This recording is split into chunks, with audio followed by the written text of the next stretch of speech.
finish up our series on how to tell what's a good rescue and what's not, I want to talk about three distinct things. First thing I want to talk about is perception in public. And obviously, grain of salt here, but it's worth reading reviews. It's worth throwing a question out in your community social media channel to say, hey, how's your experience with this group? And not just the people that are going to give support no matter what, but you're looking for people that are actual references, that are people that have had experience with the groups. To an adoption event, we're looking for a good vibe there. We don't want the group talking smack about the owner or the person that runs it. We don't want any infighting happening. It should be about them. And if it's not about them, then something's out of whack. And the second thing I want to talk about is honesty and how important it is for these groups to be honest. If this dog has a bite record, I'm not doing anybody any favors by not sharing that. If this dog has dirty dog syndrome where he never keeps his kennel clean, the adopters need to know this information. We are not doing anybody any favors by lying or holding back information. People deserve to know the truth when they're adopting a dog. The third thing, and one of the most important things in my mind, is capacity.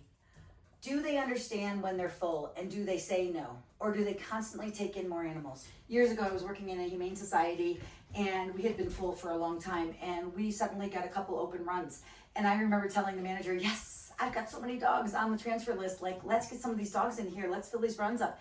And he said, no, don't even think about it. Like, we need a breather. The dogs need a breather. The kennel staff needs a breather. Those kennels need a breather. And, it's true. And it was good advice. One of the problems we run into with capacity is that it's hard to say no. It's hard to say no when you hear about a dog in need. And when you know you have a spot, even if it's a spot you shouldn't quite fill, that can be tough. And I think it's one of the hardest things that people that run rescues deal with, is that as soon as they hang a shingle, their phone starts ringing off the hook. Every single day we get asked, will you take a dog? And saying no constantly is tough, but saying no constantly protects the dogs that are already in your care. The basic tenets to a rescue are no different than the basic tenets to a business. A rescue can't just open their doors and say, I'm gonna take in animals, come on people, give me your money.